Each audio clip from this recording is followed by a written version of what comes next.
Ya. Jadi Hmm. terkait dengan pasal yang mengancam kebebasan berekspresi dan berpendapat itu perlu ditekankan bahwa persoalan utamanya itu kan penghinaan kepada pejabat negara itu ya, yang tadi bisa Ya. polisi, bisa di kejaksaan, ya bisa pemerintah daerah. Nah, soal penghinaan itu ya harus dibuat clear dulu bahwa penghinaan itu mesti dibedakan dengan kritikan, kan itu Hmm. di sistem manapun ya namanya menghina itu sebenarnya kan tidak baik ya. Tapi kalau mengkritik, oke ya kritik dengan data Betul, yang betul. ada kemudian Ya. menyampaikan harusnya dengan perbaikan macam mana. Sedangkan penghinaan itu kan cenderung untuk merendahkan martabat atau kehormatan orang lain di situ. Nah jadi sebenarnya kalau kita lihat dalam praktek itu memang ada beda tipis lah ya antara kritik dengan Penghinaan. penghinaan itu. Ya. Maka dalam hal ini saya kira tepat sekali kalau jenis ini ya karena tipisnya semacam ini jenis deliknya itu delik aduan.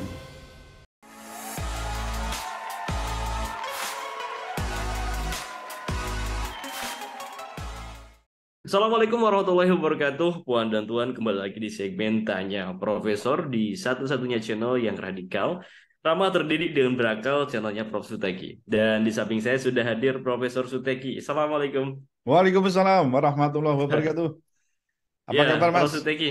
Alhamdulillah sehat-sehat. Gimana kabar jenengan? Sehat? Alhamdulillah baik juga nih. Alhamdulillah. Ya. Gini, Prof. Jadi kita tuh belakangan menerima banyak sekali ya kabar. Salah satunya ini terkait dengan RKUHP yang kembali Hmm, diulas ya. Jadi ya, ya, RKUHP dalam RKUHP ya hina DPR, Polri dan Kejaksaan diancam 18 bulan penjara ya. Kita ya, mau mengetahui dan membahas lebih jauh terkait dengan ini, Prof. Ya. Jadi kalau kita amati ya pemerintah menyerahkan draft RKUHP terbaru ke DPR pada siang kemarin ya. Dan hmm, dalam draft RKUHP terbaru itu ada sedikit perubahan nih, Prof. hmm, Namun masih mempertahankan pasal penghinaan kepada Polri dengan ancaman 18 bulan penjara ya. ya, Dan ya, draft itu diserahkan ke Wamenkumham yaitu Pak Edward atau Edi ya, tim penyusun RKUHP dari pemerintah, kemudian ke Albert Aris ya, serta tim ahli RKUHP, yakni Har Kristuti ya, Har Krisnowo ya, dan yang lainnya. Dan rapat dipimpin oleh Wakil Ketua Komisi 3 DPR Adis Kadir. Nah, pasal 347 ayat 1 itu menyebutkan setiap orang yang di muka umum dengan lisan atau tulisan menghina kekuasaan umum atau lembaga negara dipidana dengan pidana penjara paling lama 1 tahun 6 bulan atau pidana denda paling banyak kategori 2. Nah, itu Prof ya. hmm, Dan pertanyaannya ya, dalam rancangan RKUHP itu menghina DPR, Polri, Kejaksaan itu diancam 18 bulan penjara, Prof. Nah, apakah pasal-pasal terkait dengan penghinaan terhadap lembaga negara dan penguasa umum dalam RKUHP itu akan berpotensi jadi masalah, Prof, menurut jenengan? ya. Pertanyaan awal yang harus kita ajukan itu sebenarnya benarkah kita ini sudah menerapkan sistem pemerintahan demokrasi yang kafah gitu ya?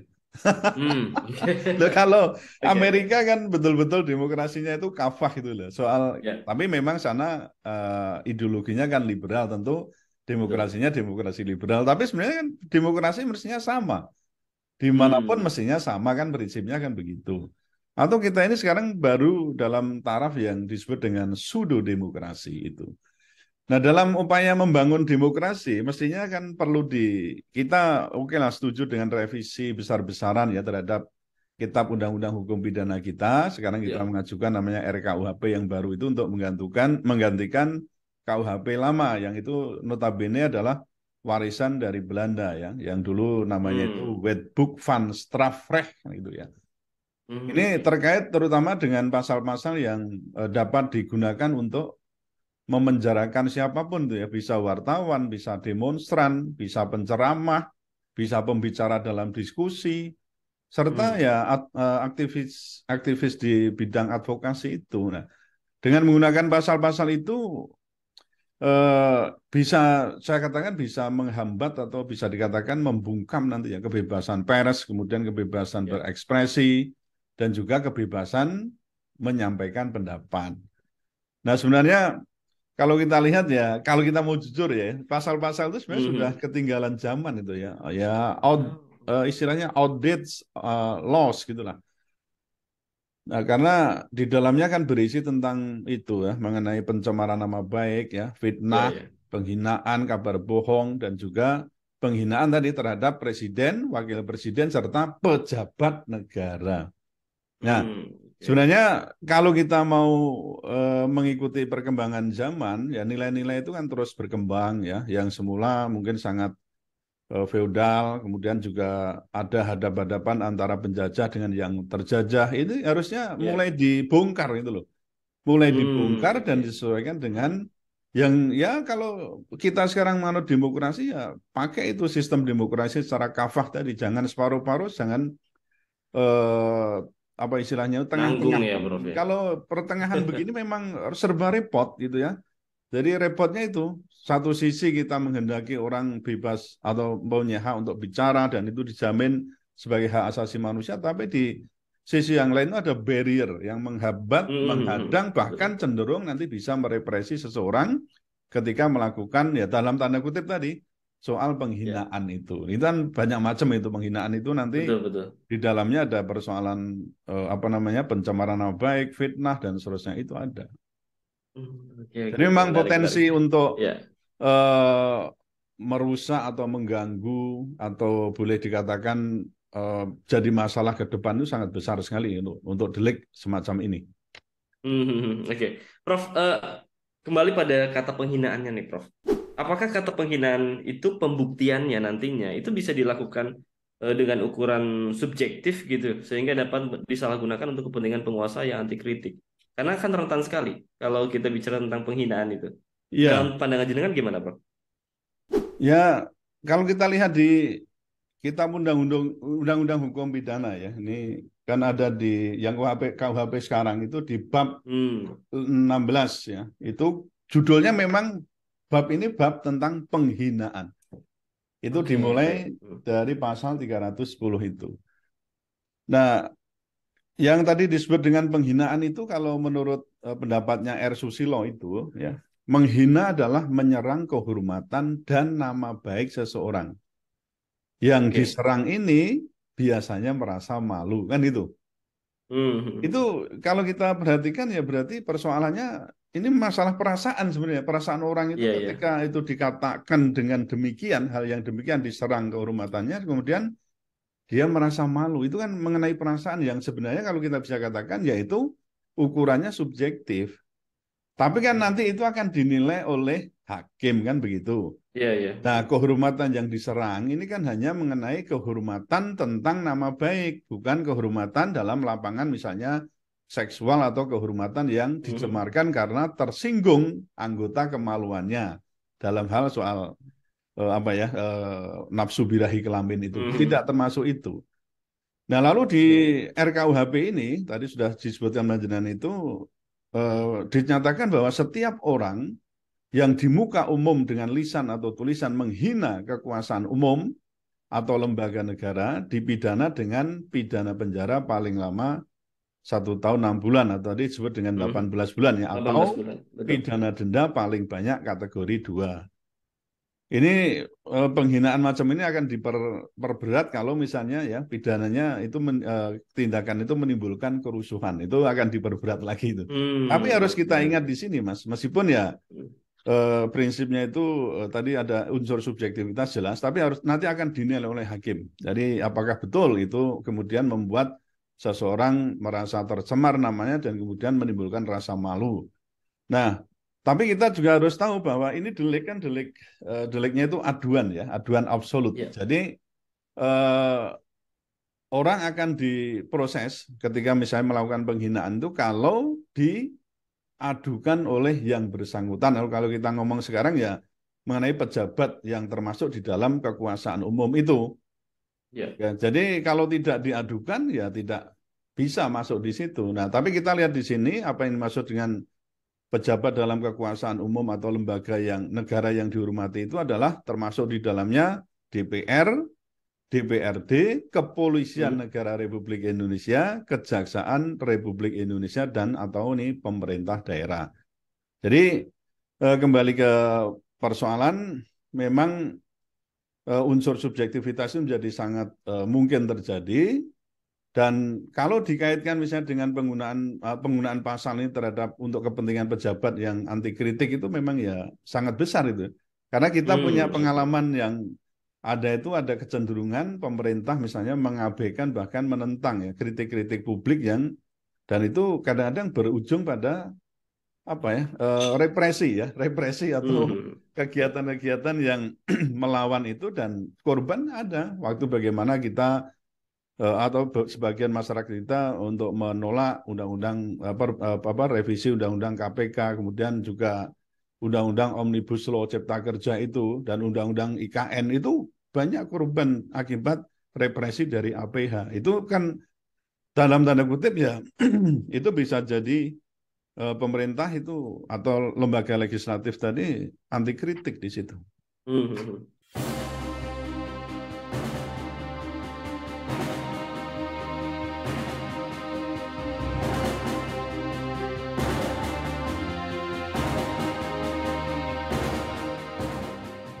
Oke, oke.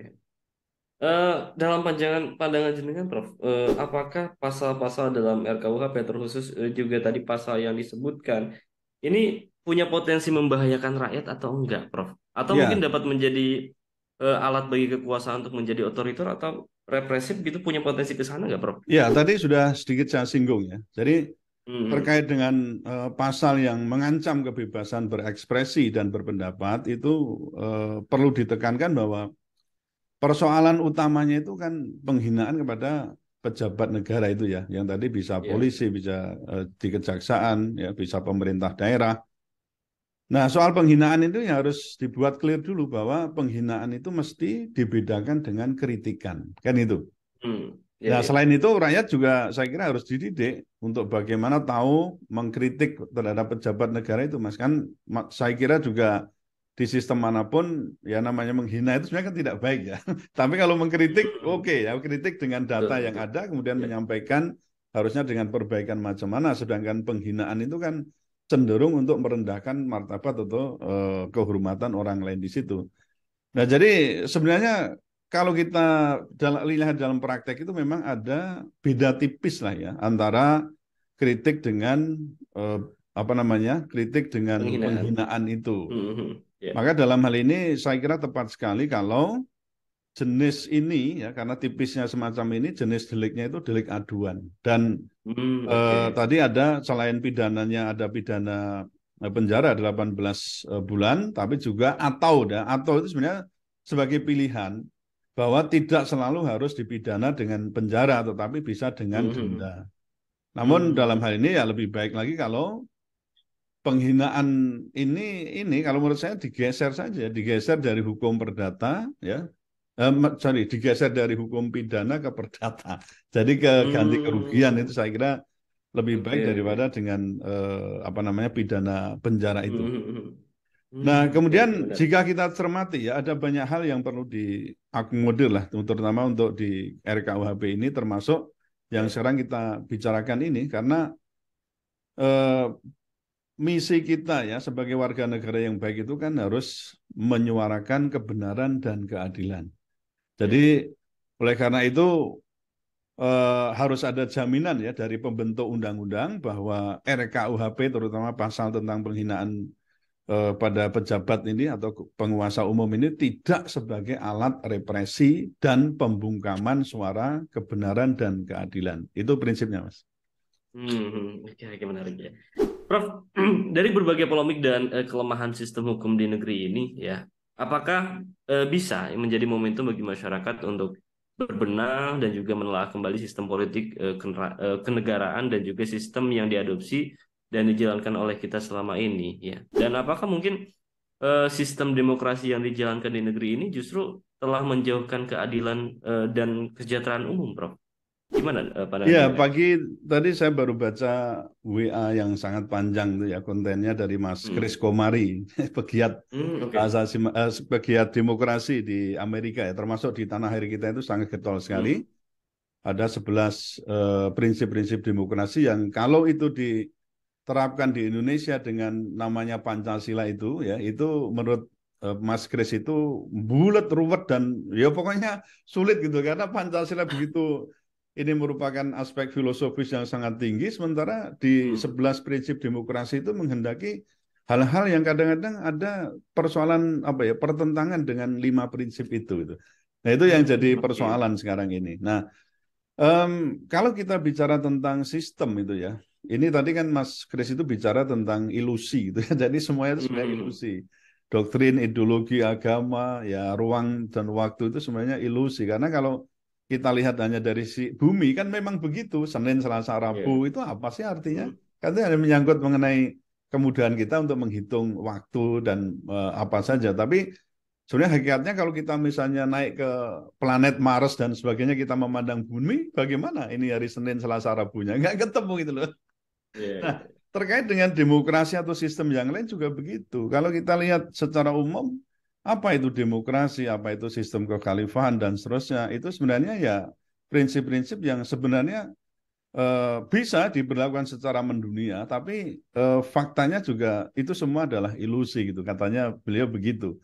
Nah, jadi Hmm. kalau bicara tentang demokrasi yang sekarang dipraktekkan itu, saya kira kita masih punya apa ya, punya waktu lah untuk mendiskusikan kembali apakah betul ini demokrasi sebagai satu-satunya jalan. Artinya pernah berjalan, pernah kolab, pernah akan juga berjaya. Termasuk juga sistem yang lain, sistem kekhalifahan yang pernah berjaya 1.300 tahun atau 13 abad dengan segala apa namanya pasang surutnya ya. Ini bukan Ya. berarti kemudian hancur berkeping-keping tanpa ada kemungkinan untuk bangkit. Maksud saya tadi saya kaitkan dengan tadi demokrasi kan calonlah kiblat kita ke Eropa, ke Amerika ya. Modelnya Ya. begitu. Di Amerika Hmm. soal menghina presiden, pejabat negara nggak ada hukuman karena itu merupakan bagian dari HAM.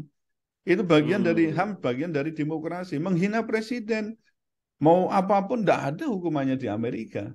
Nah, Hmm. tapi ketika diterapkan di negara lain seperti kita, kok bisa Ya. negara kita yang konon juga menganut demokrasi, tapi begitu menghina presiden, wakil presiden, kok jangankan presiden, wakil presiden, eh, pejabat negara saja, ini kan potensi kita Hmm. untuk Ya, dipenjara ya. sangat tinggi di situ. Menghina, kalau terbukti menghina dengan delik aduan Ya. itu berarti kita potensinya sangat tinggi.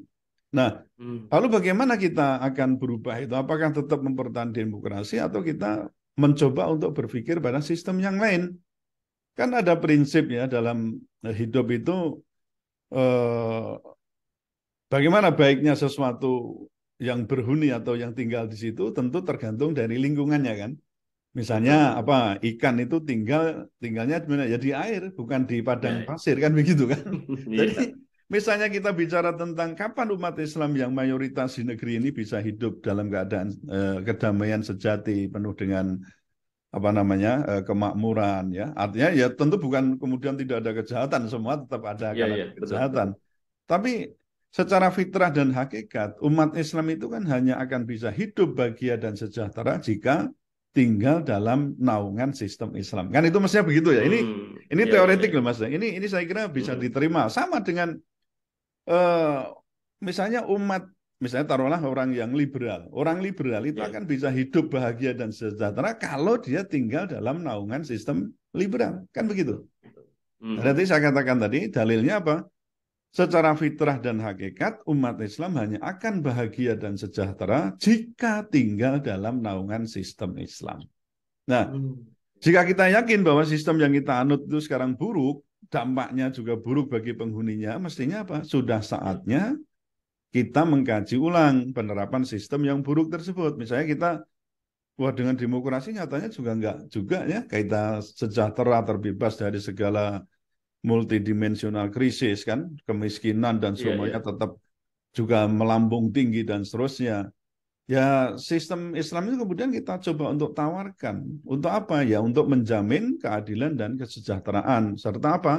Memberi kebebasan sepanjang berada dalam koridor syariat Islam. Kan begitu kan? Hmm.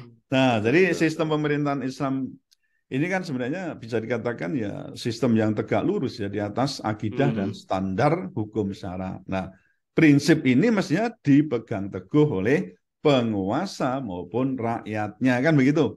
Karena Betul, prinsipnya betul. kan di antara keduanya itu tidak ada yang merasa istimewa atau lebih. Nah, kadang-kadang Oke, tapi oke.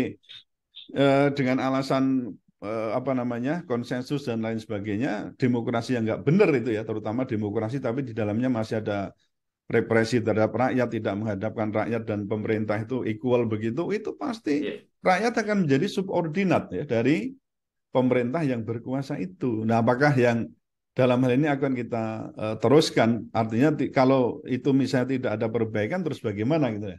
Ini ada Ya. tawaran dari sistem pemerintahan yang tadi kita sebut dengan sistem pemerintahan Islam, taruhlah sistem kekhalifahan. Ini supaya kita melek lah ya, ini sebagai sebuah Hmm. wacana. Nah, bagaimana dengan sistem demokrasi? Sistem demokrasi ini kan tidak jelas standarnya ya, karena hanya didasarkan pada konsensus rakyat yang seringkali itu diwakili oleh orang-orang yang tidak mencerminkan kehendak rakyat sendiri. Melainkan Ya. apa? Itu lebih mempertimbangkan pada ya kemauan partai, ya fraksi-fraksi atau mungkin juga Betul. oligarki yang mendukungnya itu. Oligarki. Nah, kalau Ya. kita cermati kan munculnya negara yang disebut dengan nation state dengan demokrasi hingga sekarang itu menurut saya kok belum mampu juga ya membawa dunia itu menjadi lebih baik. Krisis di mana-mana juga terjadi kan Hmm. multidimensi multidimensional krisis yang tadi saya sebutkan itu. Bahkan makin menjauhkan kita itu ya penghuni dunia ini dari keadilan dan kesejahteraan umum. Nah, solusinya bagaimana? Nah, Islam tadi saya katakan menawarkan program sistem pemerintahan Islam itu yang dulu sempat berjaya selama 1300 tahun itu. Nah, artinya di sini saya mikir beginilah, demokrasi itu kan bukan harga mati. Sebagai Hmm. artinya masih terbuka di situ untuk dievaluasi bahkan diganti. Kalau misalnya memang tadi persoalan jadi rumit ketika hanya berhadapan soal kebebasan menyatakan pendapat saja Hmm. kok jadi Ya, ya. masalah besar di situ. Nah, jika belum memungkinkan untuk diganti sistem, ya apa? Ya harus ada perbaikan dalam apa Ya, ya. pengaturan tentang tadi kita bicara tentang penghinaan terhadap pejabat Betul. dengan bercermin pada negara lain. Misalnya nih Mas, ini solusi yang mungkin praktis itu ya. Ya. Misalnya di Togo, Afrika Barat, Kroasia, Ghana dan juga Uganda, Nederland itu kan mereka sudah menghapus ya ketentuan tentang ketentuan hukum tentang penghinaan ini delik penghinaan ini dari ketentuan Hmm. pidana menjadi ketentuan Hmm. perdata yang tadi saya singgung. Sehingga Ya, ya. konsekuensinya apa? Ya hanya memberlakukan sanksi denda saja.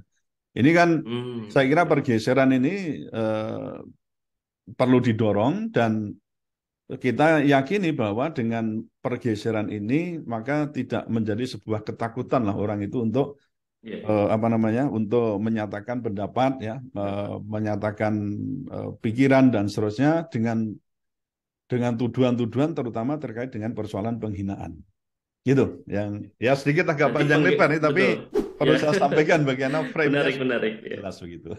Terus ya, menarik. Berarti solusi yang apa jangka pendek itu mengalihkan ya dari yang Ya, tadinya menggeser pidana dari ke delik perdata ya. pidana tadi menjadi Hmm. perkara perdata saja. Oke, menarik, menarik ya. Terima kasih Prof. Suteki. Terima kasih juga Puan dan Tuan yang sudah menonton sampai di sesi pertanyaan keempat ya. Pertanyaan video yang membahas terkait dengan RKUHP yang menghina DPR, Polri dan juga Kejaksaan yang dengan ancaman 18 bulan penjara ya. Terima kasih rekan Puan dan Tuan semuanya ya. Jangan lupa untuk terus like, comment, share dan juga subscribe channel Prof. Suteki. Karena satu yang berbeda, kita akan senantiasa mengulas isu-isu viral secara radikal. Ramah, terdidik, dan berakal. Ya, baik. Terima kasih. Saya pamit undur diri. Assalamualaikum warahmatullahi wabarakatuh. Waalaikumsalam warahmatullahi wabarakatuh. Alhamdulillah.